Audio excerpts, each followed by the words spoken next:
Yep, so this cool. Okay. Transcription can go away. Don't like that. Okay. So first things first, welcome to the ELEC Quad 1 crash course. I'm Riley. I'm going to be the crash course tutor today. Yeah, so in terms of this, because probably none of you will have ever interacted with me before. So basically, I am normally a tutor for some later courses you'll come across, ELEC1141, ELEC3117, as well as some fourth year electives. So you might come across me somewhere in your future if you're doing an electrical engineering degree. And I've also done these crash courses a handful of times done a few since 2021. So yeah, done a few of these, done it a few different ways. So today, how this is going to run is what I'm going to do is I'm going to use the past paper from 2023 term 1 as the basis. So we'll go through that, and as pieces relevant parts of content pop up, I'll give a little bit of a spiel and an introduction. And if anyone has any questions, we can go a bit deeper there. I'm not going to necessarily go through. So as you will notice in a lot of questions, we end up with simultaneous equations. Generally, I'm not going to go and solve these and give you each step. I'll probably give you the general equation, and then I'll jump to the number, assuming that you guys by now do know how to solve simultaneous equations. However, if you guys have any questions about how I get to different parts of my solution, feel free to let me know. People online, feel free to message in the chat. But yeah, so let's get started. So, yep, to begin, I'll just quickly share my screen. Cool. So anyway, can everyone online see that one?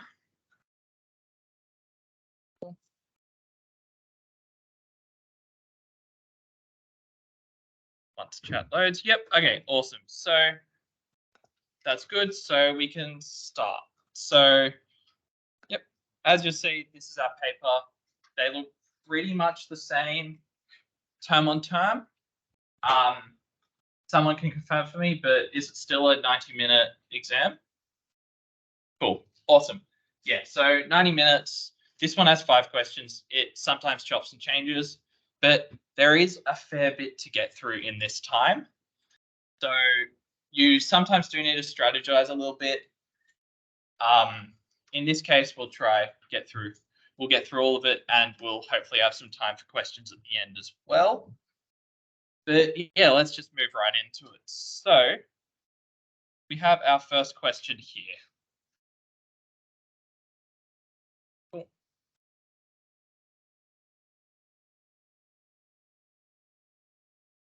Okay, so what it's asking is for us to calculate current and power of the independent voltage source, followed by calculating our voltage V1. So I'm going to try and keep it a bit interactive so you guys don't fall asleep, understanding you guys have also had a lecture before this. So the first thing with this circuit here, right, we see that we have sort of a whole bunch of resistors, a whole bunch of them also quite bunched. We can see a lot connected to this one node. So what would you guys try to do as your first step to solve this equation to find that current and power?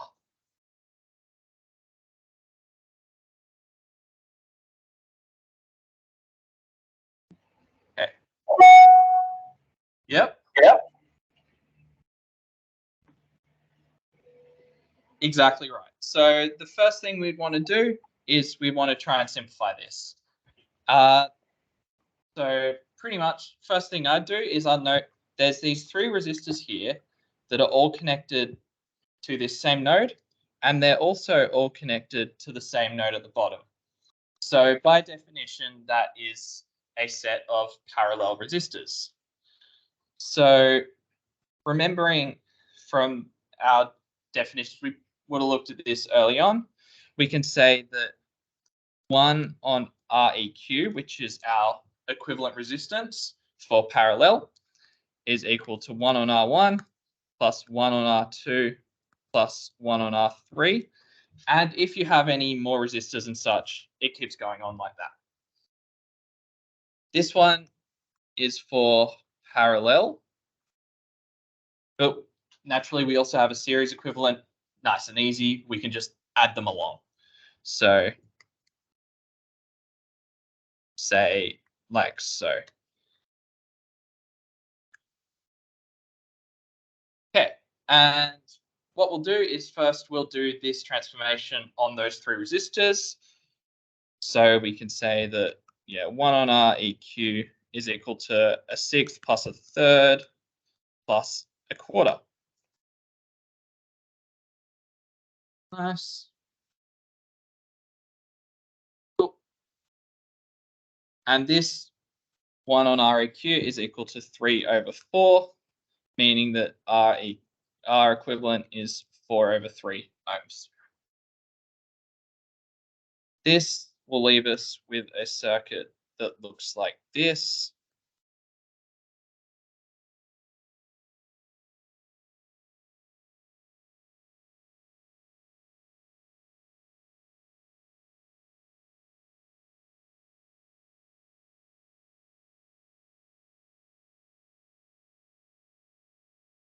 Okay, so can anyone see what the next step in simplifying this circuit will be?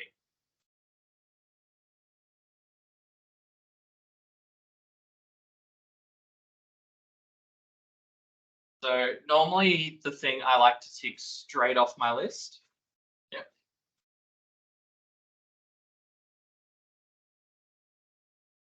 So 4 on 3, this one here, and 5, are they in parallel? So they're not, and the reason for that is because in between we have this 7 ohm resistor. But you're on the right track, because what we have is we can see that they're in series. We also, after that, which is along with what you're saying, we can say that this one here, that is in parallel to both. So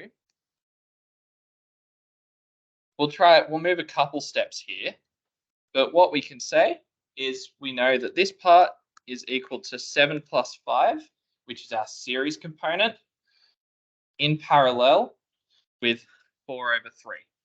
Is everyone familiar with this notation for saying we've got 2 parallel resistances? Oh, resistors. Yeah. Cool. So use that, and we say that can be.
You're muted.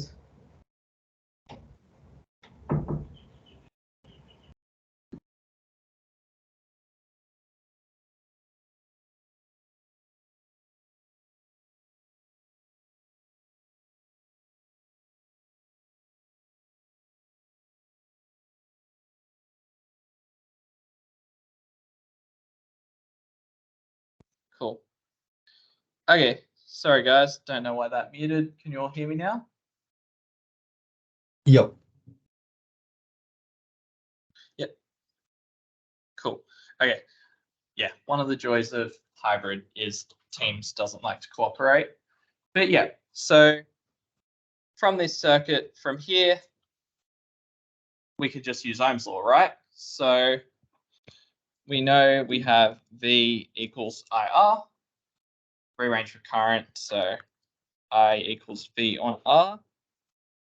And one thing I always recommend is if you're confused about when you're trying to find I or when you're trying to find R, just rewrite it in the basic form here and go from there. I honestly still use that now because my brain and maths don't always get along.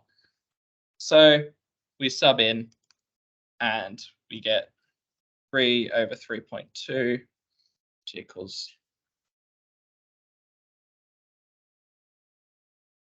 Okay, so that is our value for current. Similarly, we have to now find the power. Could anyone tell me the formula for power? Yes. So we have P equals VI. Now, I'm going to stop here as well because we do have a couple other variants of this formula. And due to our relationship with Ohm's law, right? So what we can do is if we sub in V equals IR, we can actually also get P equals I squared R and P equals V squared on R. You can't always use these, and when possible, please use that one. The reason for this is because the last two usually only work on ohmic resistors. You might not see this in quad 1, but when you get out of quad 1, a lot of devices don't follow Ohm's law. We can't use these. We can only use P equals VI. And so if possible, try use that one. Later on in this, we do have a question where we won't, but you'll see what type of situation that pops up in. Anyway, so just subbing in values, we get P equals 3 times 0.9375. And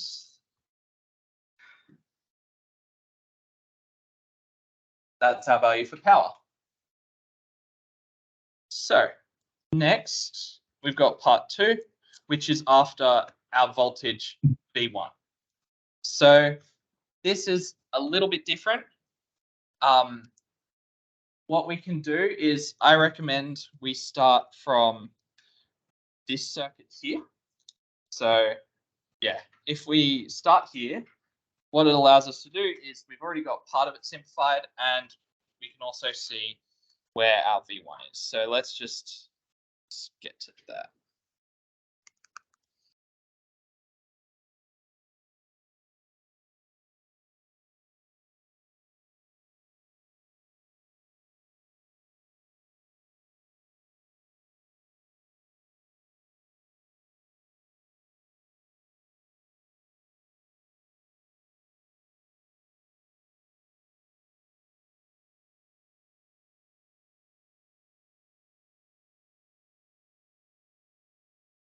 Okay, so we're trying to find V1 in this circuit.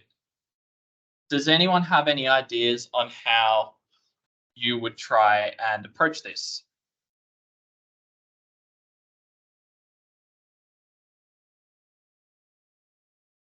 There are a few ways. Yes, so you could do set source transformation, which would give you a current source at the edge. Yeah, so it'd give you like current source, resistor, resistor, something like this. I'm not going to do it this way, but that is a way you can do it. Yeah. Yeah, so you could also potentially look at KVL, but we do have 2 loops, right? So it just ends up becoming a mesh analysis.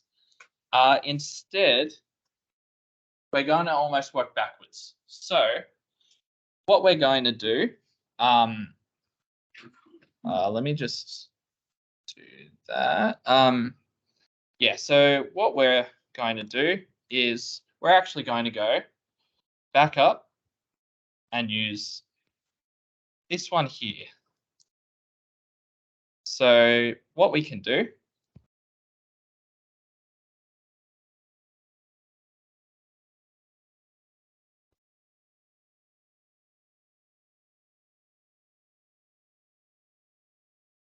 so we have this, right? Now, probably something you've noticed early on in doing a lot of these questions is don't get rid of the thing that has the voltage or current you're after, right? Yeah, I just did that straight away. The reason for that is because we can still work back to get it. The critical piece of information we did not have was this voltage here, right?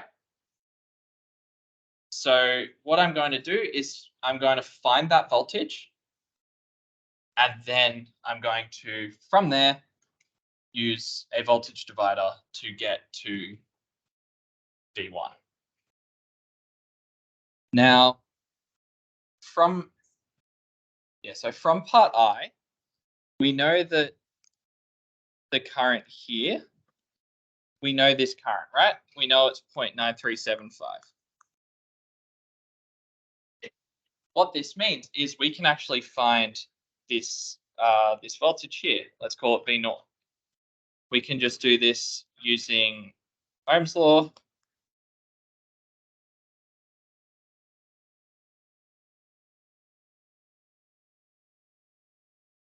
Okay, so now we have this voltage. We can essentially view our problem as we have our voltage V0 here and two resistors connected to essentially a terminal like this. Now, we know from before, this is 7 ohms, this is 5 ohms. We're trying to find this. So we can use voltage divider. Is that clear to everyone, how we got to that? Cool. So with voltage divider, I'm just going to go through the general form as well.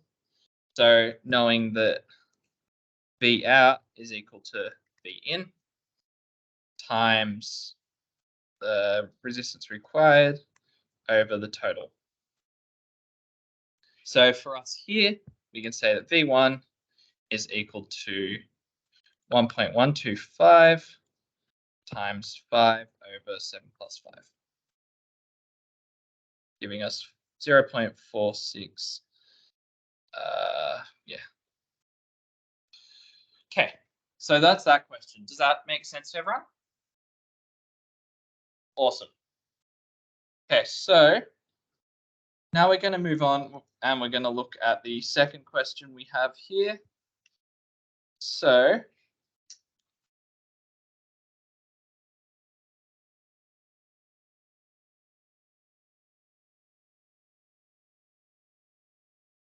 okay, so question B here. So what we need to do is, once again, we're trying to find a current.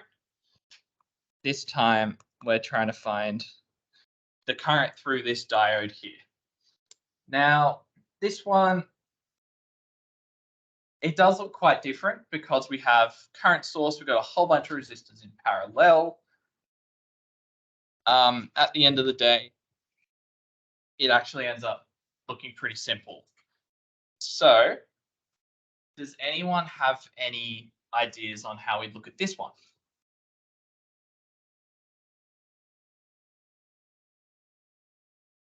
Yes. Yep. So you could, yeah. So the way I'm going to do this is by first, we're going to combine these. Then we're going to turn this into a voltage source. So first, we can just do Req equals to 5 parallel 100. So that'll be 4.762 ohms. Then we also need to know, because we're doing source transformation, we have to find that voltage. Also, just a little quick aside on source transformation. So essentially noting that we can turn our current source with a resistor here. Oh, yes. What's up? That's nice.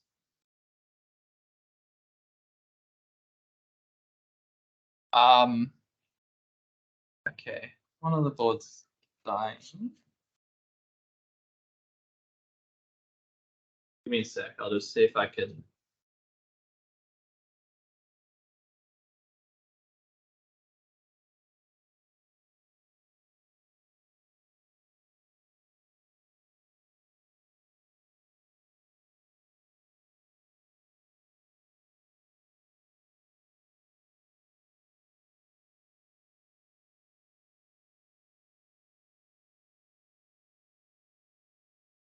Okay. Okay, so I think it's.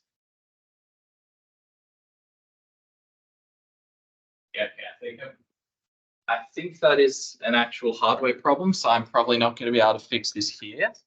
Can everyone see that one okay? That board? Because this just has like a temperature light and stuff flashing on it. Okay, cool. So, yeah, with source transformation, just knowing using our Ohm's law, we can always convert between our current source and our voltage source. So it'll be a current source in parallel, and it'll be a voltage source in series with resistors. And this is what we're going to do here, because we see that we have our current source in parallel to this resistor we just had. So what we can do is we can say our V is going to be 3 amps multiplied by that resistance, which is 4.762 ohms. This will give us, yeah, it's restarting. Okay, cool. So we get 14.29 volts. So from there, we'll redraw our circuit just so it's a bit clearer to us.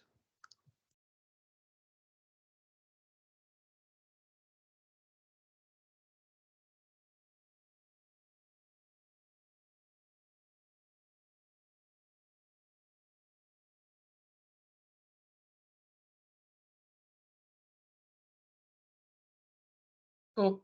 So now we have a much nicer looking circuit. From here, does anyone know what we would do to try and solve this?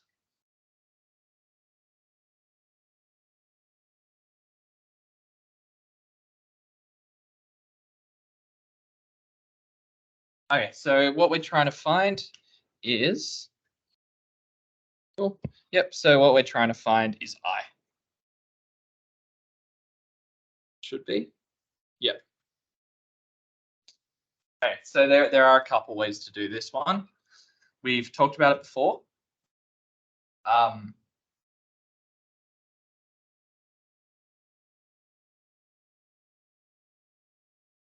Yeah, so one thing we can look at here is that our diode is going to essentially be a voltage source, but still the key analysis step is still going to be there. So what we'll actually find is that there are two main ways we can look at this. So we can either use, let me just do it in red. So we can either do another voltage divider. So in this case, what voltage we are looking at is a little bit different. It's the difference of these two, because that is the voltage drop in between. However, I don't find that as intuitive as the other way, which has been mentioned before, KVL. So, yeah, so for anyone that, yeah, okay. So with KVL, what we find is that essentially in a loop, the sum of voltages is equal to 0. So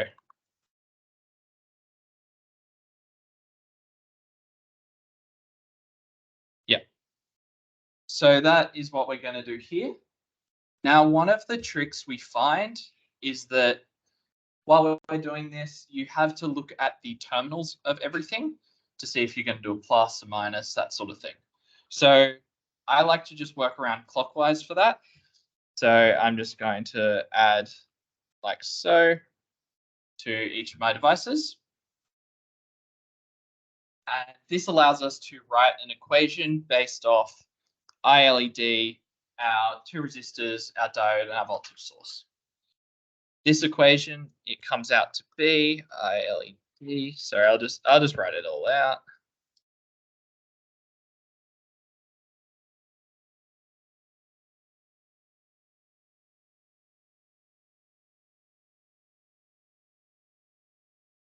Okay, so yep.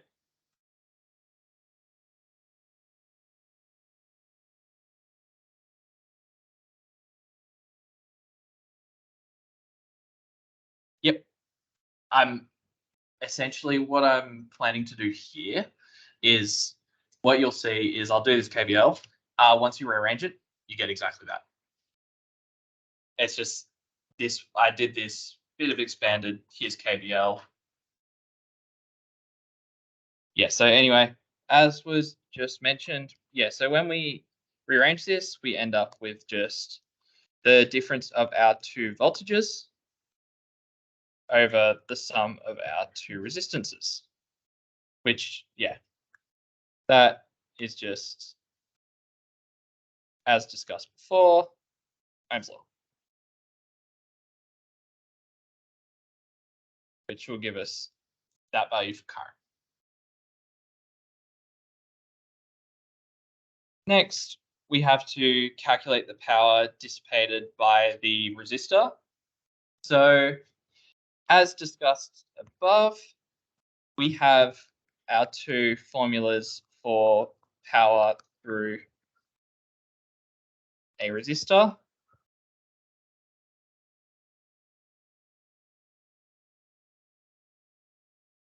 Which one of these do we think is going to be more useful for us here?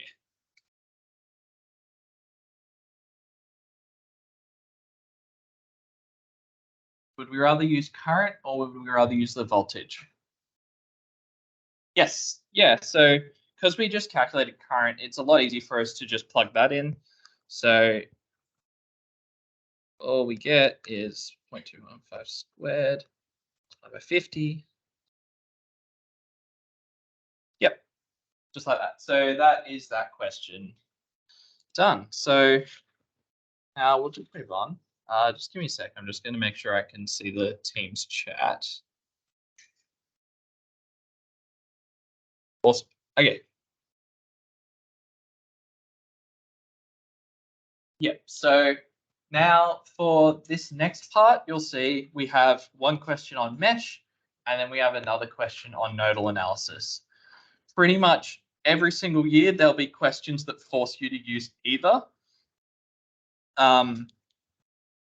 What I do find, though, is that everyone generally prefers one or the other. Yeah, so it's just...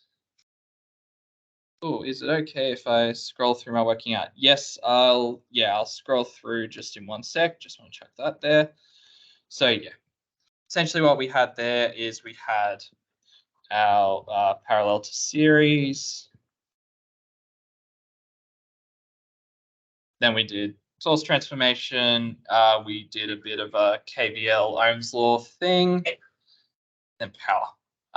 If anyone needs it, I will see if I can share this at the end as a PDF or something, if someone wants a reference. You will also find that a lot of this is actually in, like, very similar to working out that's in the solutions for the paper, which I believe you were given.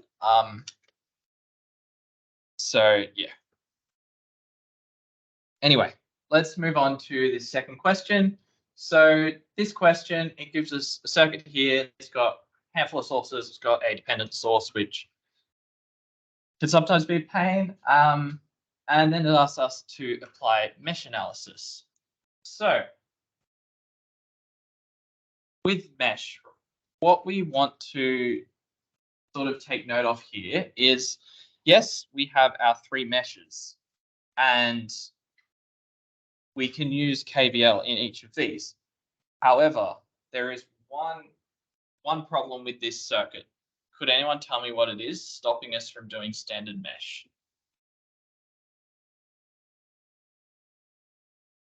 Yeah, so essentially we have this current source. Doubly annoying is it's a dependent source, and it is meaning that we have to combine these 2 meshes here to create a super mesh. What this means is instead of having 3 separate mesh equations, what we'll have is we'll have one mesh equation here. We'll have a super mesh equation, but we'll also have a constraint equation, and that is based off this center part of our node here. So we'll also have this.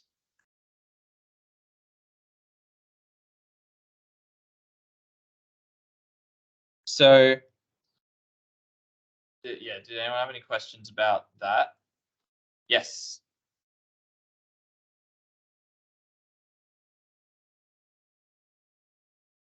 So why didn't I make this part just one mesh?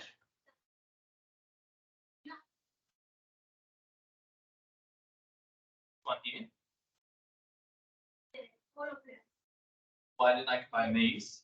Okay, so the reason I don't have to combine these 2 on the side here is because the reason we make super meshes is because we're using KVL, and the voltage across a current source is not something that current sources get in the way of doing KVL. So we have a current source here. Well, definitely don't want to do a white pen. We have a current source here. So because that's in between meshes 2 and 3, we have to do a super mesh. Voltage sources are okay. We can handle voltage sources, as you'll see in a moment. That's actually just adding a constant. So that's not too big a concern. Okay, so now, depending on how you approach these, the next steps are sometimes different. What I like to recommend, particularly while you're learning, is we need to try apply some polarities just so we can make sure that what we're doing is standard across each equation. As before, I'll do it clockwise, so I'll go around the outside, like so. Awesome. And now it's time to start building these equations. As you might see in the question, all it wants us to do is create equations, simplify them into a form. So be careful with this. You don't want to end up spending an extra 10 minutes trying to solve horrible simultaneous equations when it just wants you to get them into a certain form. So for the first one, what we find is going round. I decided for this, I decided to start at this point just because I liked to put the constant first. So it's 3 because we are entering the positive terminal, remembering that whichever way you enter the terminal of a voltage source provides the polarity that it's going to be in your equation. That'll be 3 plus 5k times I1 plus 2k. Oh, sorry. Having a shocker here. So now we see with this 5k ohm resistor that as we're going down this way, I1 passes here. We also find that as we're going up this way, I3 passes. So because of that, we need to try and get them the same direction. To do that, what we do is we will take negative I3. So we can go down like so. So it'll be I1 minus I3. And lastly, the simple one, just 2k times I1, all equal to 0. Now, the next step for rearranging is just, you can just get 7k times I1 minus 5k I3 is equal to minus 3. And we see that that is in the form that they were after in the question, which is a constant ahead of each one equal to our final voltage. Next, we'll look at the super mesh.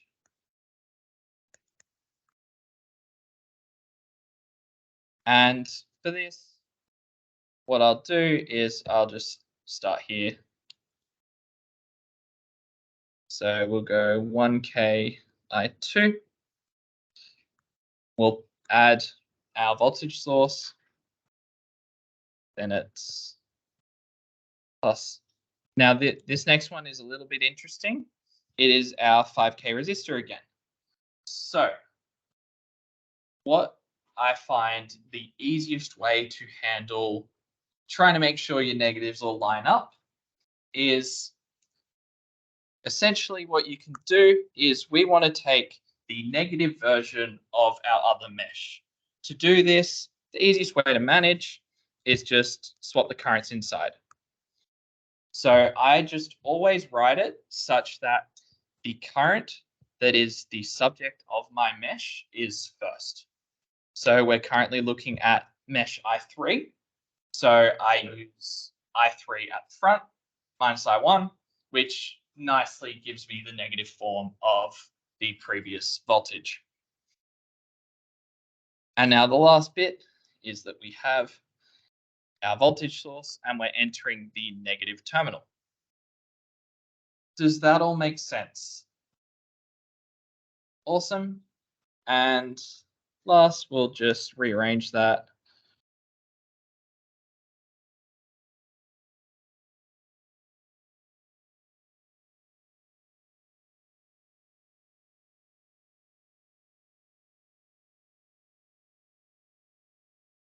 Cool. Nice. Okay, and now lastly, we have our constraint equation.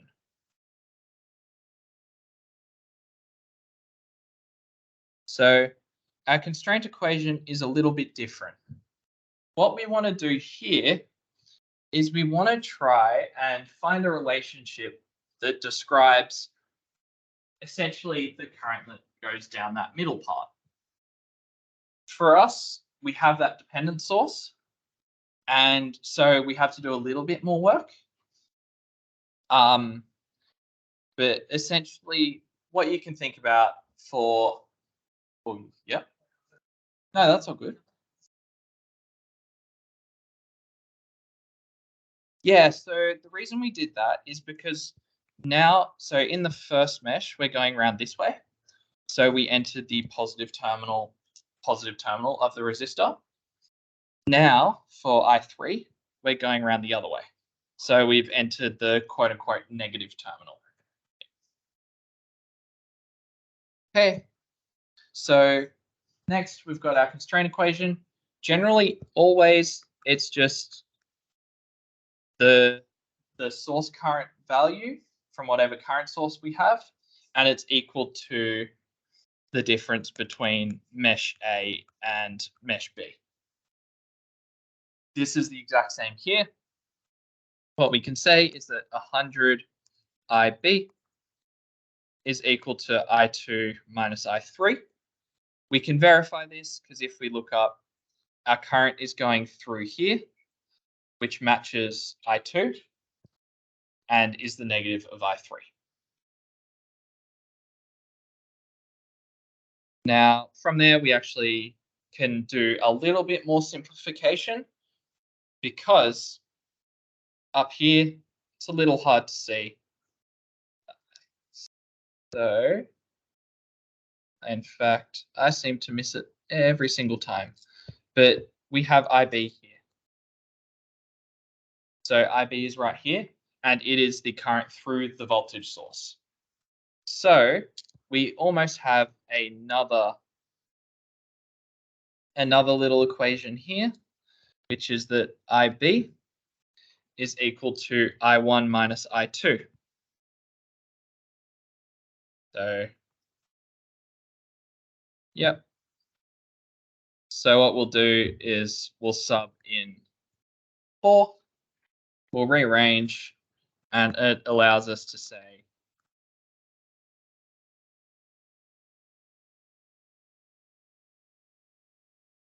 okay, so that here is our third mesh equation.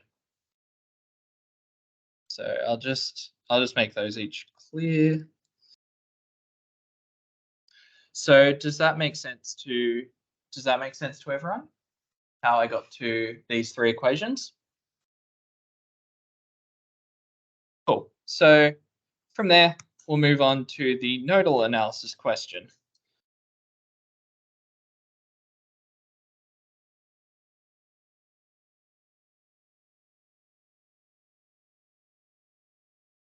Okay, so this is a little bit of a janky looking circuit, to be honest. Oh yeah. See that bit? Yeah, sure. So, yep. So after this mesh question, now we're moving into nodal. Just out of curiosity, before we go into this, who here prefers mesh over nodal? Yeah, cool. Who here prefers nodal then?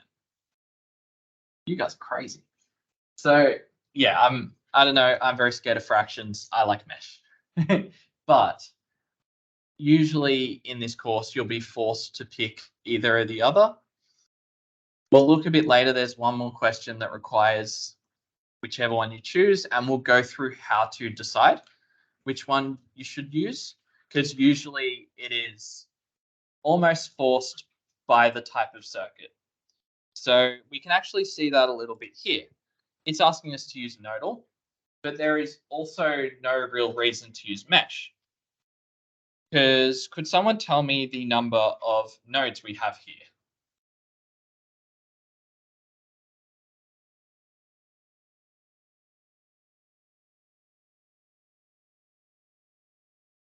I must say, whoever wrote this exam was very cruel in terms of that circuit diagram. 2. So remembering that essentially all a node is a place where just a place where different devices are connected without anything in between. So the easy one we can see, that's a node. But now the one that probably confused you guys a little more is that this is one node as well. Now, it's a little bit hard to see, but we've been supplied a ground symbol here. So we can say that that's a common node. I generally don't count that because we use that as our reference, as our 0 voltage. But this has actually only got 2 nodes, whereas how many meshes does it have?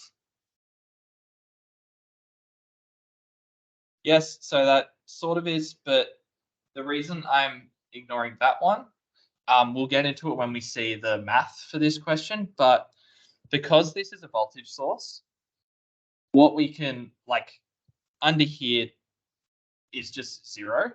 And so this doesn't add any equations for us.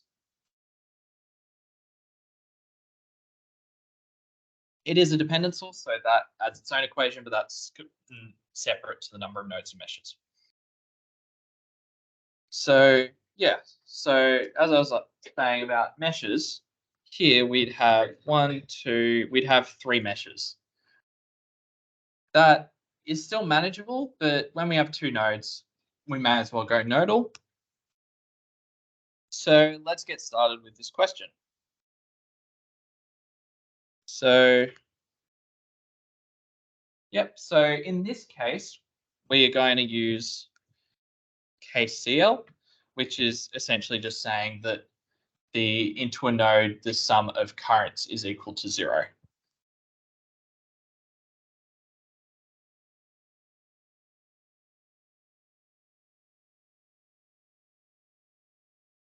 Okay. And there's not really any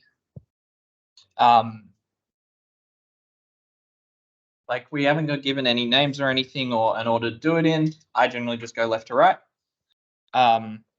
In terms of names, I'll call that V1 and I'll call this V0 as we're given. Is anyone confused about why V0 here and V0 at the top are the same, or is that all fine? Cool. Okay, easy. So let's move forward. So first off, we will look at V1. What I tend to do when I do KCL is I try and visualize which way all my currents are going. So to do that, we look at this voltage source. We see that the positive end is at the top, meaning that we'll have current also leaving that direction. So we know that we have one current going in at least. Then next, we'll look at this one here. We can see that it's connected to ground. And so because of that, it will probably go out. We'll get to this polarity in a second. Lastly, we have this one between V1 and V0. If we're thinking about what we did in the last question where we assigned polarities clockwise, we also then assume that currents are going left to right, like so. This direction, it's a little bit sort of arbitrary. You'll actually see some of these, you can pick other directions and it still works. For example, yeah, with this one, as long as you're consistent, you would be able to do that. However, that can be a little bit tricky, so we're just going to keep it going from left to right. Now, what I want to mention before we go is we have this VI here. It is just completely the wrong way, right? We don't tend to measure from 0 volts at ground upwards. So what I'm going to do is the first thing I'm going to state is that V1 is equal to negative VI, and just get rid of VI for now. When we need it later, it's easy enough to swap it back in. Otherwise, we'll keep going like so. So now getting our first KCL equation, we go 5 minus V1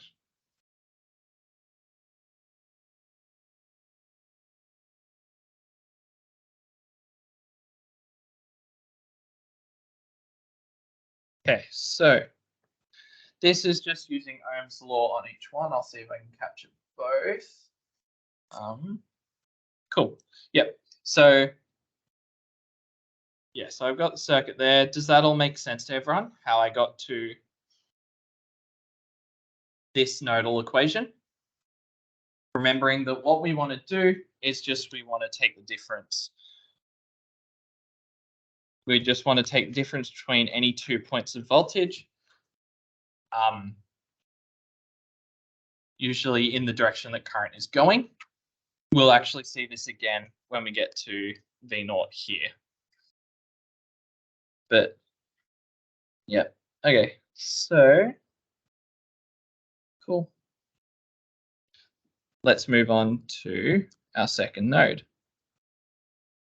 So as was pointed out before, this bit here is a little bit different. So what we want to do here is we actually need to consider both these voltages and just bear with me. And we want to consider the voltage drop across them. So what we can say is that from here down, we know that it's 10,000 VI.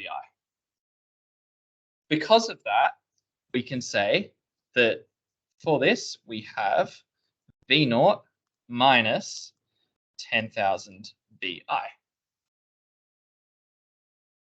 Because we're going from a point of potential of V0 here, and we're dropping down by that amount. To find the current, we can just divide by 5. And so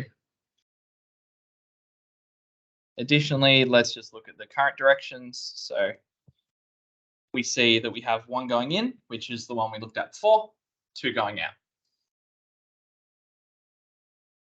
So, yep, just for me, I know that there's also the way that you just put a negative in front of the ones going in one direction and positive the other.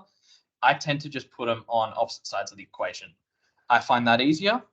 So for this one, we take the current we found before, and that's the only one going in. So that's our left-hand side of the equation. Now we'll go to the other two.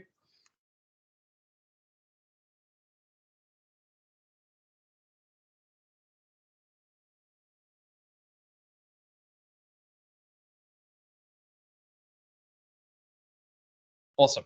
So those are our 2 nodal equations. One thing we probably want to note here is that we still have a VI here. So let's just get rid of that by using our relationship we found before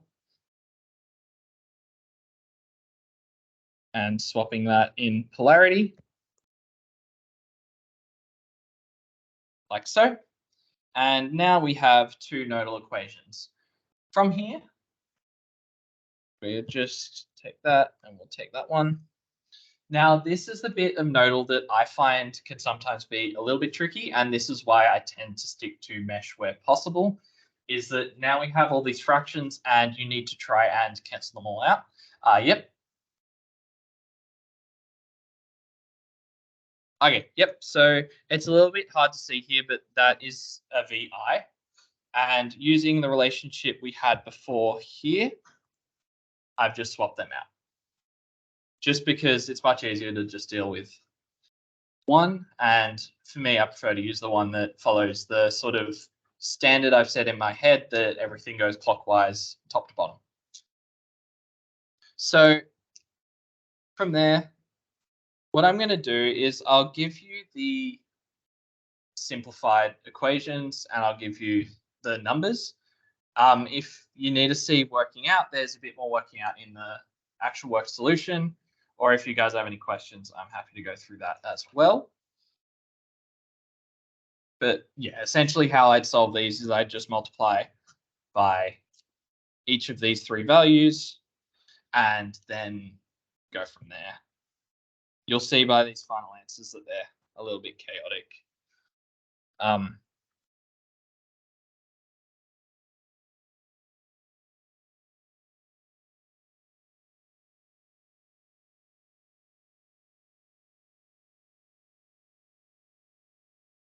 I've never seen it as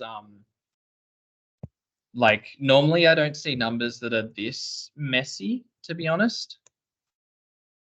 But yeah, that's what they've decided for this one. So you get those and you'll end up with a final answer of V0 is equal to. So, yep. Cool. So this is our final answer we get after all that. Now, the last part of this question is asking what is the gain of the circuit? So the ratio of V0 on Vs. You'll actually see this a little bit later in the course. You will look at operational amplifiers or op-amps in some depth. And gain is something we use as a measurement of what an op-amp does. For now, all you need to know is that gain is equal to V0 over Vs, which for us is negative 30.02 over 5. Gives us negative 6. What this means is that what this circuit does is it takes our input and essentially multiplies it by negative 6. Does that make sense to everyone, this question? Awesome. So both mesh and nodal are generally, these types of questions are doable as long as you make sure you get on top of keeping consistent signs by maintaining a process of going clockwise, left to right, top to bottom, as well as making sure you're on top of your negatives and positive signs. So, for example, as we saw above, making sure that when we have a current that we look at twice, such as this one down here, we're just making sure that we apply the opposite signs each time. So now we're moving on to question 3.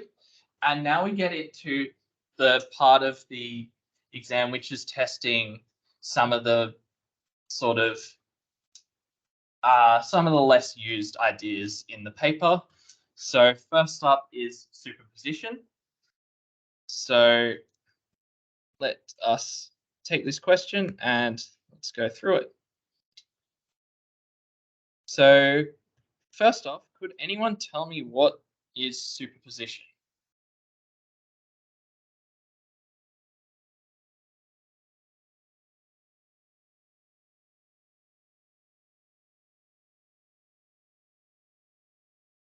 Yes, so essentially superposition is the idea that every source has its own independent effect on a system. And what this means is that you can generally turn off each independent source one by one, and you will get the same answer at the end. So in terms of that, my next question is, how do we turn these sources off?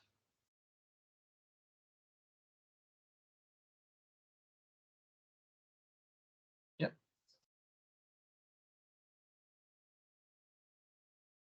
Yes, so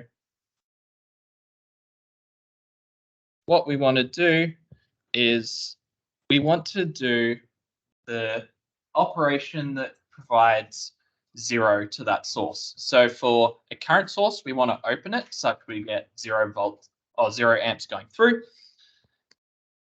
For a voltage source, we want to short it such that there is no voltage across it. And so from there, we get to start looking at this circuit. To start, is there any way we can simplify this circuit right off the bat?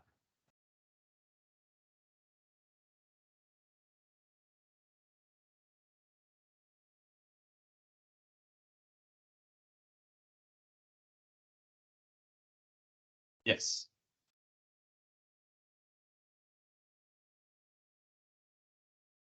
Exactly right. So this took me way longer than it should have to find.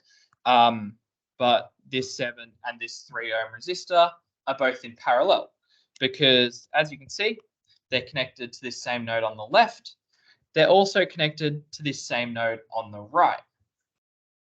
So first, we'll say 7 parallel 3.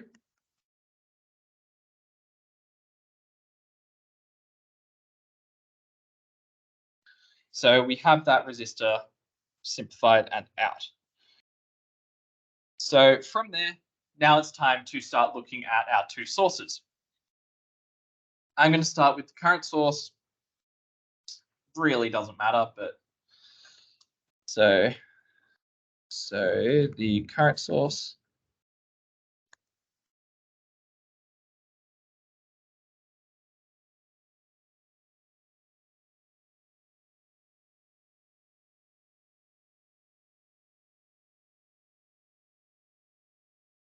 Okay. Before we go forward, I've just realized I made my working way more complex than it should have been. So we've combined these two resistors, right? Because of that, does that mean there's something else we could do to simplify our circuit? Yeah, so now that these are just one resistor, we can view it as being like this. These two are now in series. So because of that, we can also say that we have our 2.1 and our 4 ohm, our 2.1 and our 2 ohm resistor in series. meaning that our final circuit will look something like this.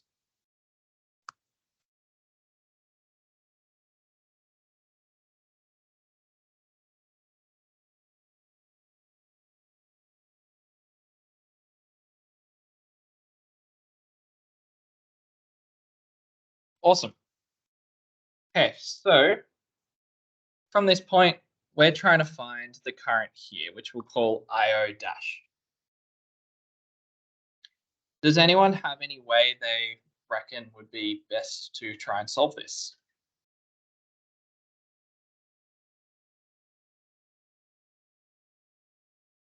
Yep.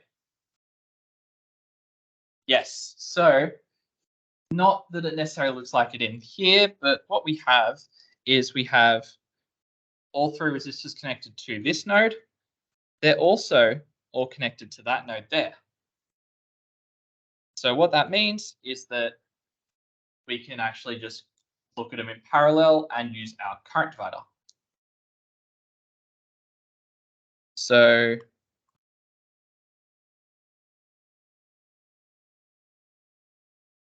current divider is usually, it's not as used as voltage divider. It's slightly more complex.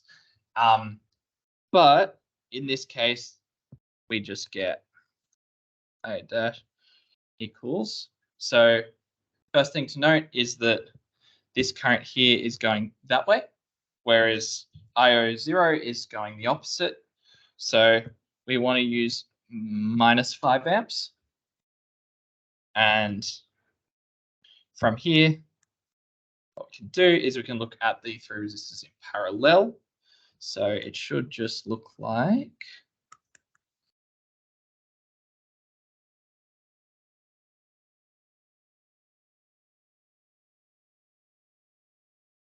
so this should be our final answer for I naught dashed. Cool. Yep. Now we've got this current, we can move on to our voltage source.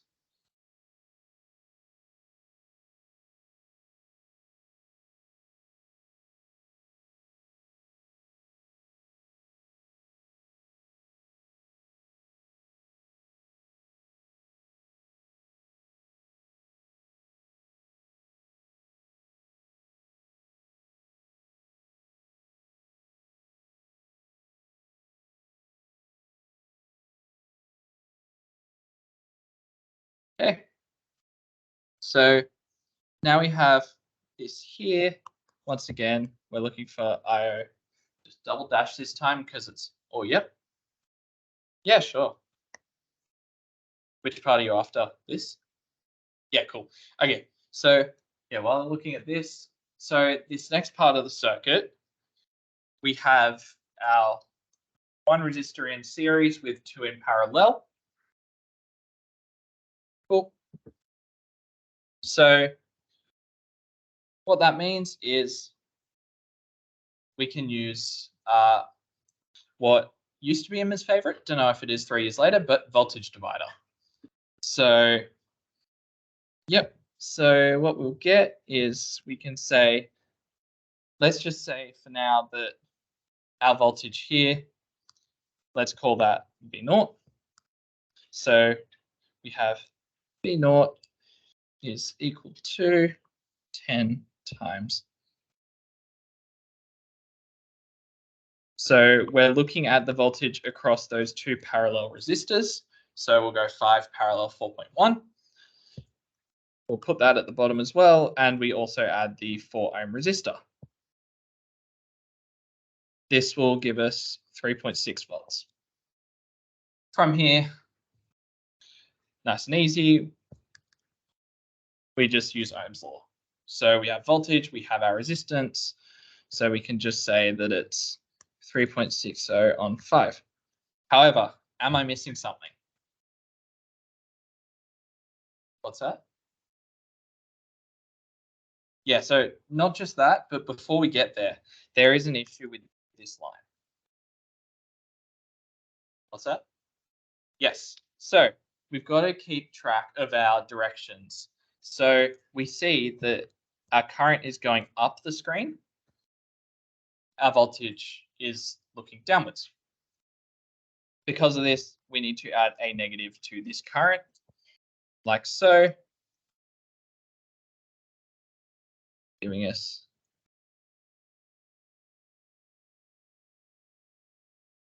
so negative 0.727 amps. The last step is, as was just mentioned, we just sum up the two currents, which gives us two negatives. So it's actually a negative current, which if we look back at the circuit, as I will in one moment, that is sort of what we expect, right? Because if we go up, we see that our current, it is going against what is likely our common reference node at the bottom, which will be viewed as 0, meaning that likely the current is going to be negative.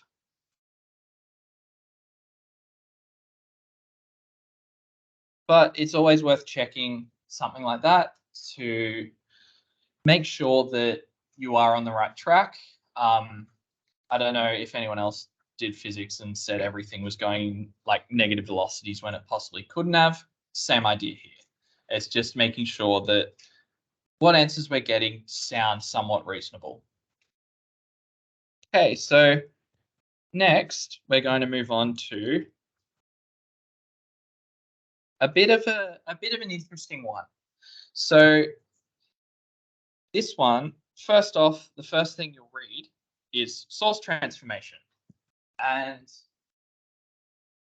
so, yeah, so you get to source transformation and you think, okay, all I have to do is just get all the sources to the end.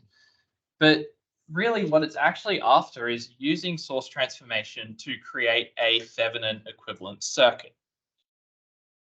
So we need to do a little bit extra at the end, but it's not too bad. So as we talked about source transformation before, I'm going to go through it a little bit quickly. But does anyone have any ideas what we would want to do first here? Which source should we look at immediately?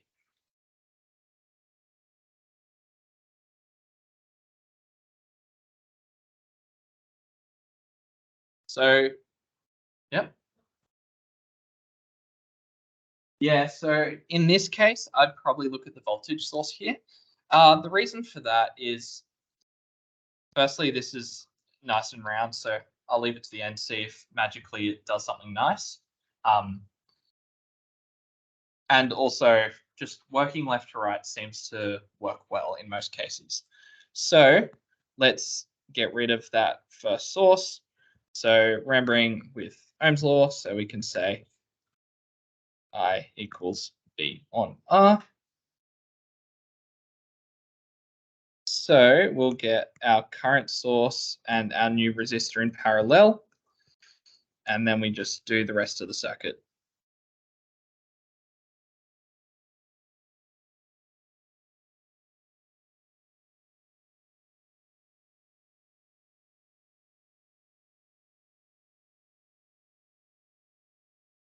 Okay, so now let's just make sure we put in all our directions correctly. So remembering that the terminals are the plus at the top, minus at the bottom, meaning that current will have the arrow at the top. One thing that is really nasty about this question is making note that that current source is going downwards. Very easy to mix that one up. So let's just chuck that in. So that'll be 3/2 amps.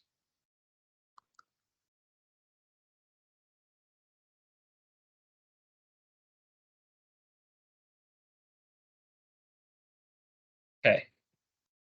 So now what do we think will be our next move here?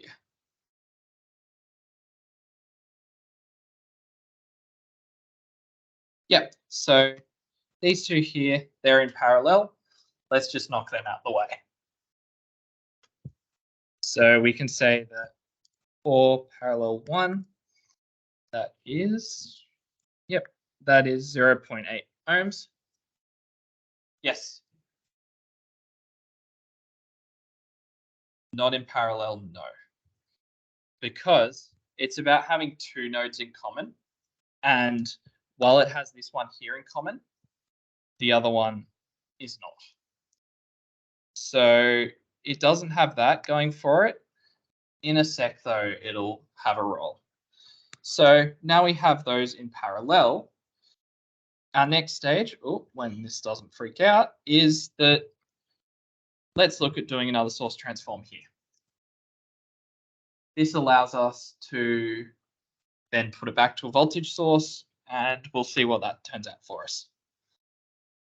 So we get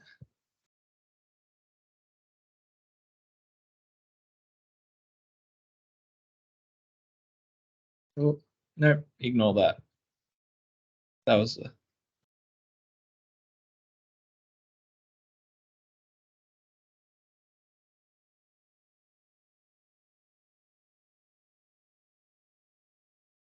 so before I put any of those voltage values in, let's just put out. Sorry, I'm just gonna. Okay, so now this voltage, so V will be equal to 3/2 0.8, which is okay. So now we have this.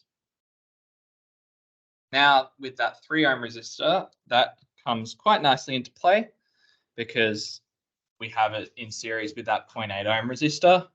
So we'll combine those in this next bit. And once again, we have now got a voltage source in series with a resistor. Let's combine that back to a current source.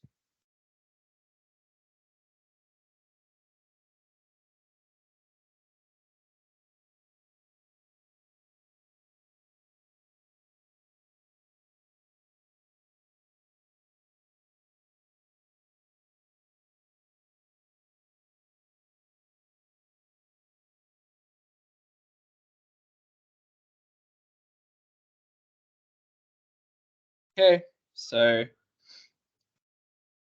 yeah.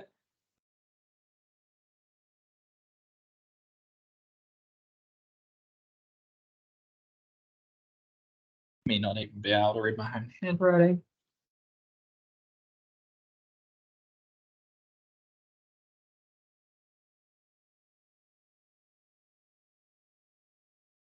Probably.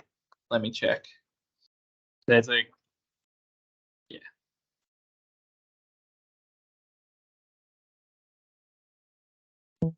Yeah, so we get that, and then we just have here, so I is V on R.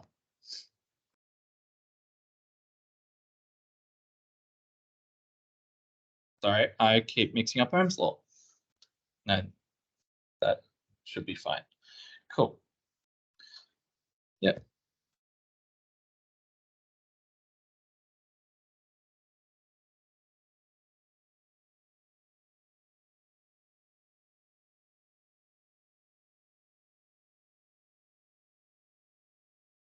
Okay, so that is 0.316 amps.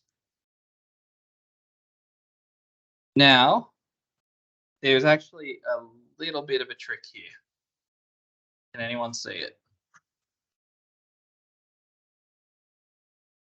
Exactly. So what I found that was quite interesting is when I first attempted this question, I just went ham and was just like, yeah, I'll combine that one, I'll combine that one. And it actually becomes quite tricky. But if you're patient and you just work away at this one source, you actually get to this point and you can combine both of them quite nicely. So what you'll find is you'll get a current source, two resistors that are in parallel, a series one as so.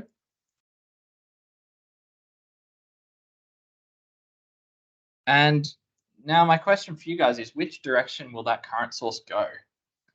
Yes, it will go downwards. And in terms of magnitude, it will be the subtraction of 0.318 or 0.316 from 1. So we get this. Now we have essentially 2 steps left to getting what we want, which is we can combine these two, and then we do one final source transformation over here. So,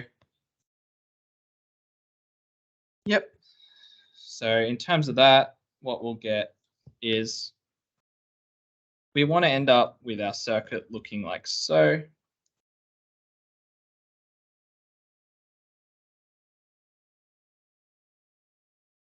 Cool. So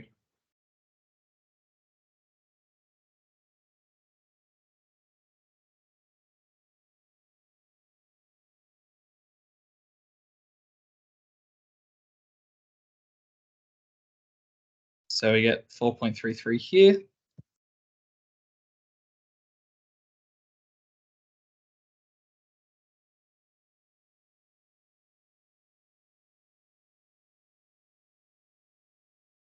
And minus 1.59.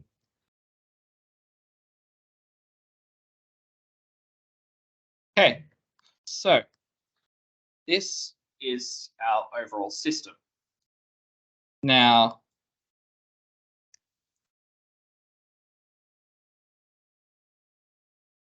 okay, so now we got to what is our Thévenin equivalent circuit. As you'll see in the next part, there's easier ways to do it than 8 source transformations, but what it does demonstrate is that there are multiple ways to get to this point. And from here, it's just a matter of reading off our values. So we got 1.59 negative.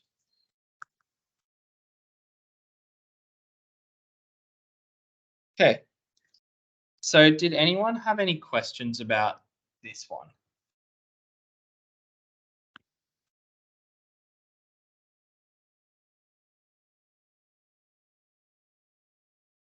Okay. So if no one has any questions, we'll just quickly move on to question 4. So as you'll see now, question 4 is another Thévenin question. This one is a little bit more normal though. This is a bit more how you'll see it. And as you might have talked about when you were learning Thévenin equivalent circuits, there are a few methods of finding the Thévenin resistance. The easiest is, of course, just finding the equivalent resistance. However, in this case, that doesn't work. Could someone tell me why?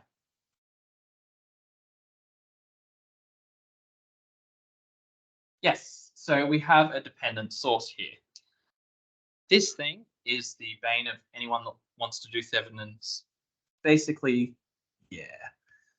These make it a lot harder to do because essentially our equivalent impedances, that's the nice and easy way. But we still have 2 really powerful methods to find these Thevenin values.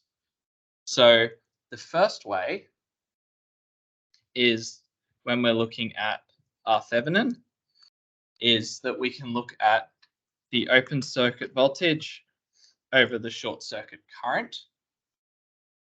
Additionally, you can also use what is called a dummy source. So what that means is at these 2 terminals, if you apply a value of a source of, you can put it to any value. Commonly, it's just 1. You turn off these other sources, the independent sources, and you're left with a circuit that just involves your new source here, which is either 1 amp or 1 volt. And you work out this same ratio here. Now, that is usually the nuclear option, which you won't see very often here. Normally, you'll see the one that I'm about to go through. This is where you find the open circuit voltage over the short circuit current, and it eases us into that. So let us have a look at first part. So the first part is asking for the Thévenin voltage seen from the bulb. So the Thévenin voltage is normally the easiest part to find because across every single circuit, the method is the same. What we want to do is we want to try find, if we write out our circuit,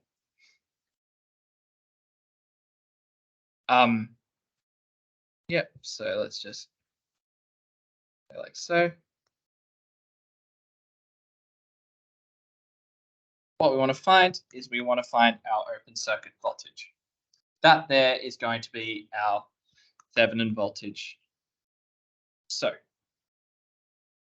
now, for simplicity, I've just gone and combined that thermistor and the resistor there, because for the purposes of this, them being different doesn't matter.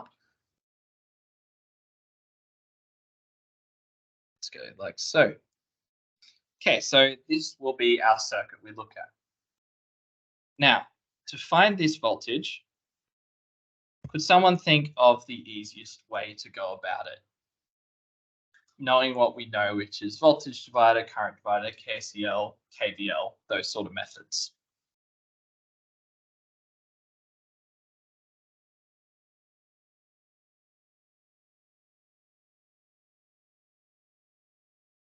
Okay, so what I notice when I look at this is that we have one sort of node.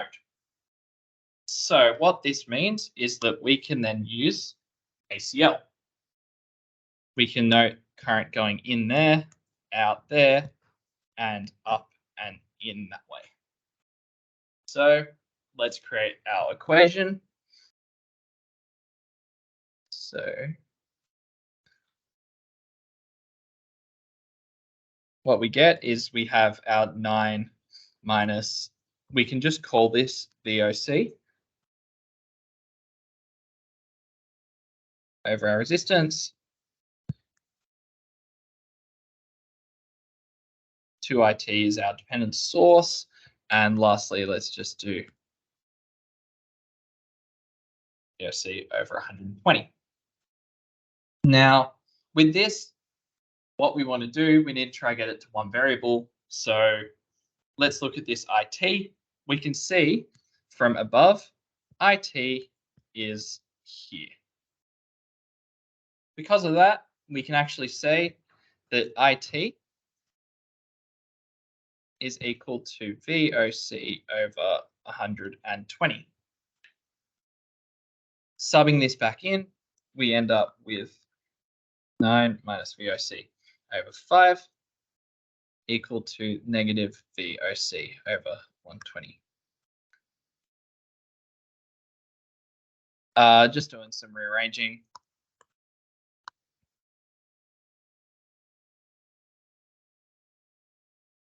Oh, spoiler alert.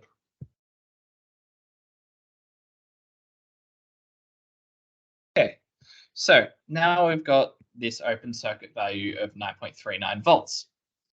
As we looked at before, V open circuit is the same as V Thévenin. So because of that, we can say that V Thévenin is equal to 9.39 volts. Does that make sense to everyone? Awesome. So now we're on to part 2. Part 2 is asking us to find the resistance of the bulb that ensures max power transfer from circuit to bulb.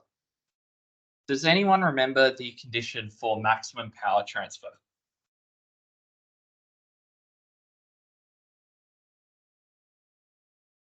Yeah, so what we want is we want the Thévenin resistance to be equal to the resistance of the load.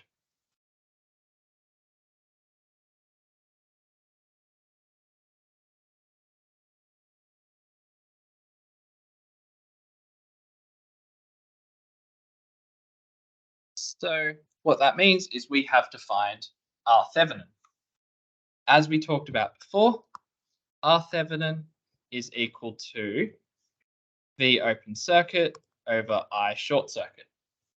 From the first part, we've already found this. So it's up to us now to find I short circuit. This is a matter of if we take our circuit from the first part.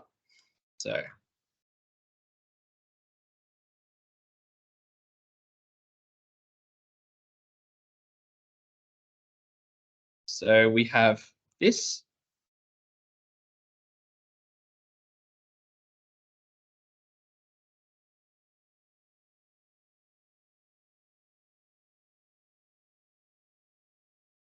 And from here, what we actually want to do is we want to short this. And the current through here will be our short circuit current. Because we've done this, can anyone see what happens to the rest of our circuit? Yeah, pretty much. So what happens is we find that this is in parallel to our resistor. What that means is that essentially that no longer matters. That is an open circuit. Because of that, we know that IT goes through here, meaning that must equal 0 because it's an open circuit, meaning that now we're left with 2IT also equaling 0, so that is also gone. Now we're left with just two elements here, and it's actually just a matter of Ohm's law. So what we find is ISC is equal to 9/5. Cool. So then plugging into our equation from before,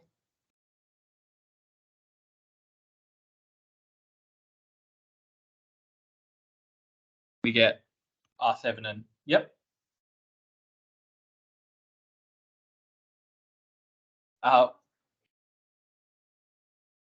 Yeah, sure. So because we have our so what happens is, oops, I deleted too much. Okay, so what we have is that we have a short circuit.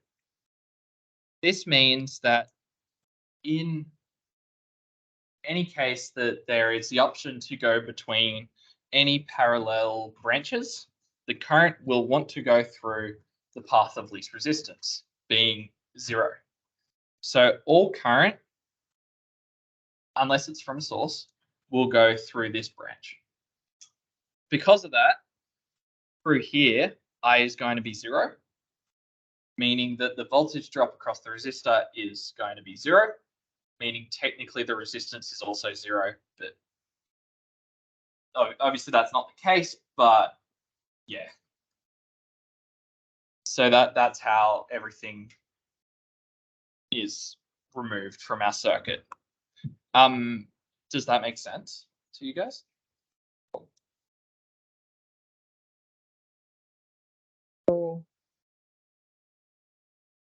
Okay, so yep. So anyway, now we've got our Thévenin resistance, and that means that for max power transfer, that is also going to be the value of our load resistance. The last part, this wants to see the maximum power received by this bulb. Does anyone remember the maximum power formula?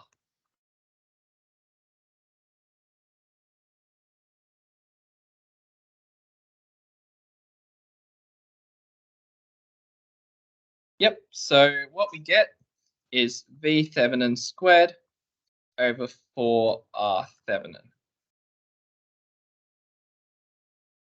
Hence, in this case, we just chuck in our values.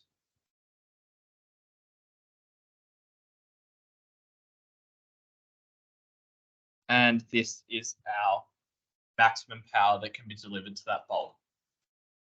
Did anyone have any questions about this part? Yep.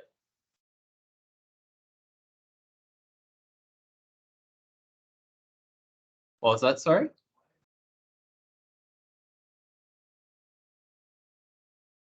Yep, so that is because the condition for max power transfer in a circuit is that the load resistance is equal to the Thévenin.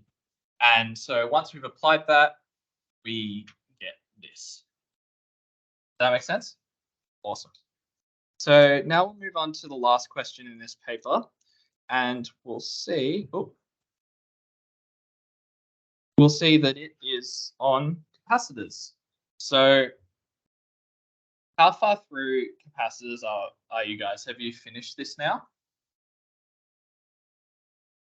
Okay. So seems like either just finished or finishing. So what that means is I'll try and step us through this a little bit. And what we see is that we have this circuit, we have a whole bunch of switches. What we want to do is we want to try find the response for two different time frames. First in the first 2 milliseconds, then from 2 milliseconds off to however long. So for this, what I like to do is I want to try and break up the circuit as simply as possible. So I don't have to deal with any of these switches and stuff. And so because, for some reason, there we go. Okay, so for the first part, because it's asking for a certain time frame, which is 0 to 2 milliseconds, I only want to consider stuff in that time, and that's all I'm going to put in the circuit, no switches or any of that. So that is our first step. So we get our voltage source, our resistor, and we see that we have this switch on, however, this one's off. Because of that, I will just treat the on switch as a short circuit. I will then treat the switch that is still off as an open circuit, and then I'm just going to go down to that capacitor.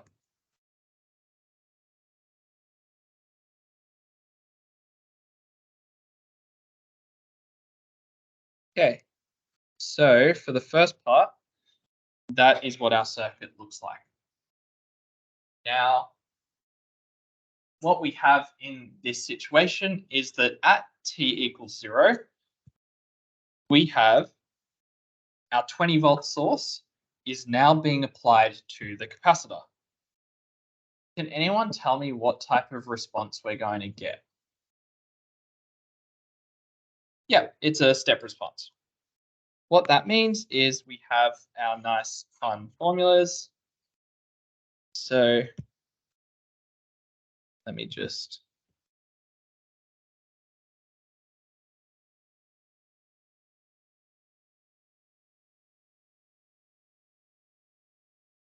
So what we do here is it's an exponential function. You've probably seen it a handful of times in the lectures by now.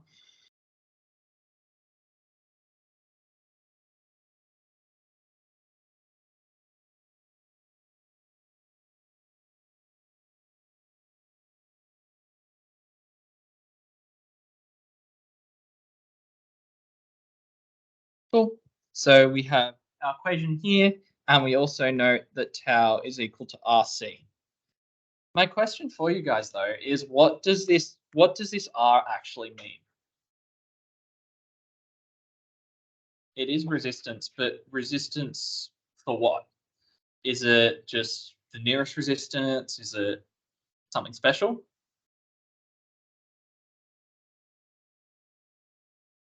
Yep. Exactly right. So it's the resistance as seen from the capacitor. Now, a lot of the times you probably see circuits like this one, but as you'll see in part 2, that's not always the case. And so because of that, you need to be careful. You can't always just say, oh, resistance is 50, like you can in this case. And we'll get to that in a moment. So my process for these is I like to go first I will find my initial is the first step. Second, I'll find my infinite. Third, I will find tau. So for the initial, does anyone know where we would start with this? What do you reckon our initial voltage for the capacitor will be?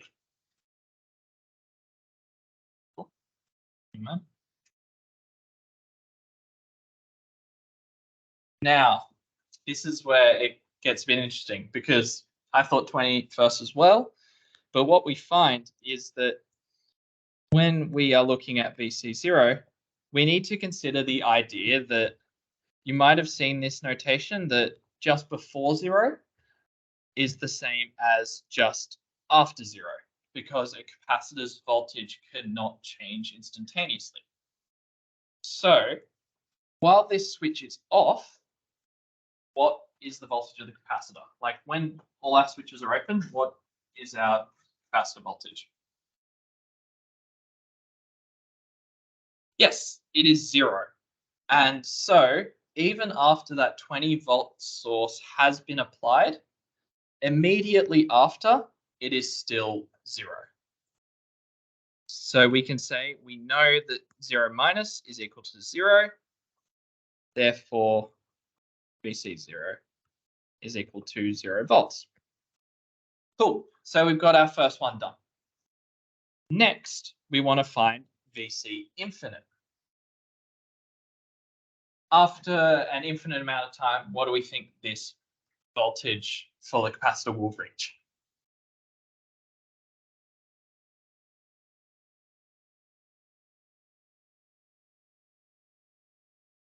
Yeah, it should just be 20. So that,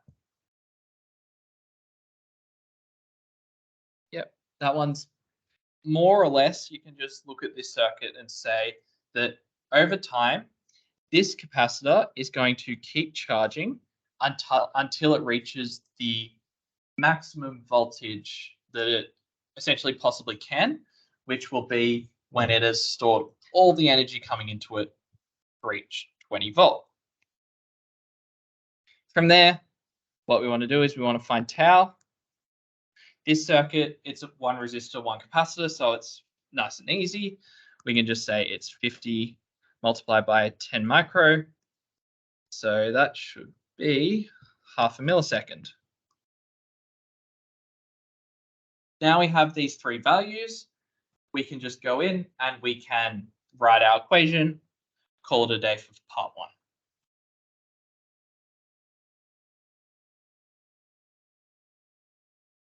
So we have our infinite.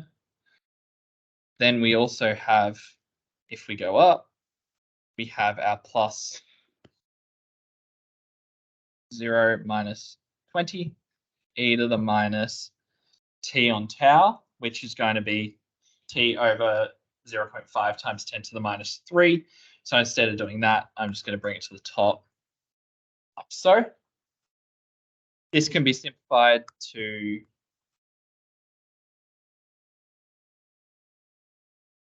that. So this is how we do our initial step response. Now, because, yep, so now for the second part, because teachers can be cruel, it's a lot harder here. We have both switches closed, meaning that we have the full circuit to deal with.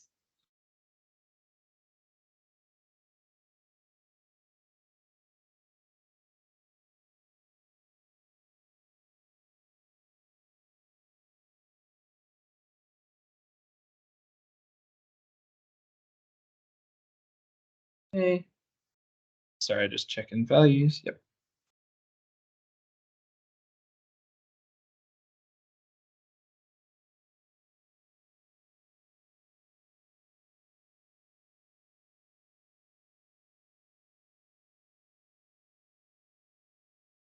Okay, so this is our new circuit. Now there's a little bit more going on, but essentially the process is still the same. first we want to find VC0. And because we're looking at a time frame of t is greater than or equal to 2 milliseconds, what do we think we're actually meaning when we say 0 in this case?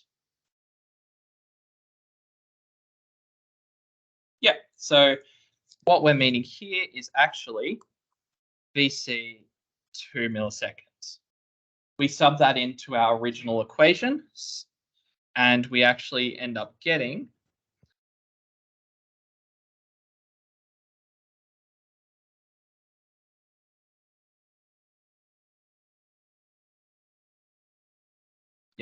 okay.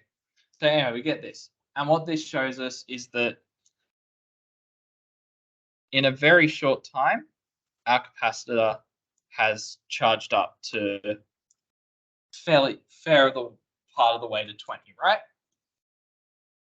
Now we want to find our steady state value, our VC infinite. So now here, if we're looking, this circuit looks a little bit annoying to analyze. So what do we think we can do to try and simplify it?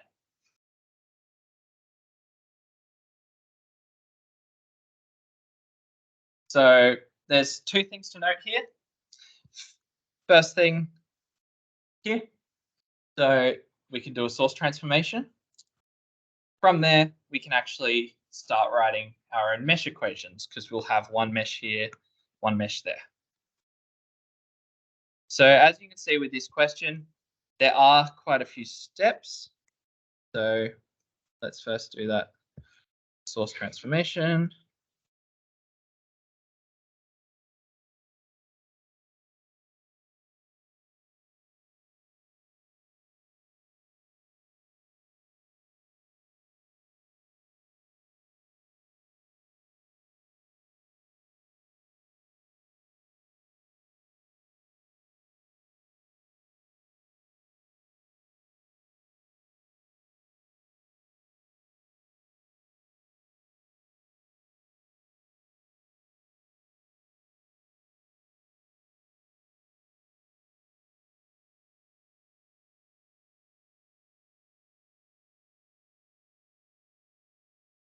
Okay, so now we have this. What this allows us to do then is to start writing some equations.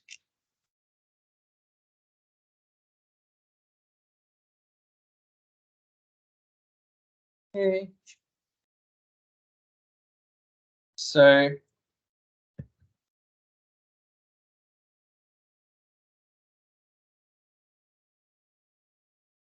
yep. So what I'm going to do here is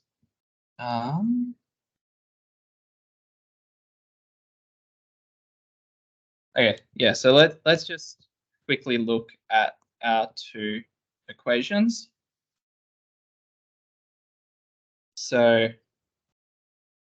first things first, we'll go 20 equals 50 by 1 plus VC. So obviously we don't want to deal with voltages over a capacitor, so we're just going to keep VC there. Then through the other one, we'll get minus VC. Okay,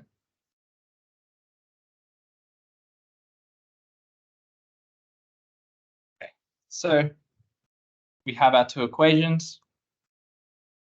What we can see is we can equate these to find values for both currents. I'm just going to speed through it a little bit just in the interest of time. Looks like there's a class there. So what we find is that VC ends up being 17 volts. Hence, we have VC infinite. We also have VC naught. Now for R, if we go up, as we talked about before, it is the resistance seen at these terminals. So R is actually just 50 parallel to 200. is 40 ohms. Does that make sense to everyone? Cool. And then for us at the end, that translates into our equation. Oh, first, sorry, I've just got to do tau.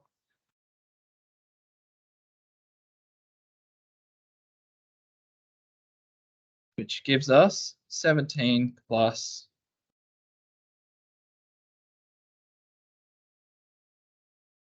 So there is one more thing to note here, which is we shift it by 2 milliseconds at the top.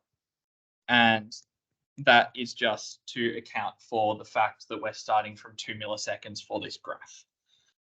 Then that gives us the final answer of 2.634 e to the minus 2500.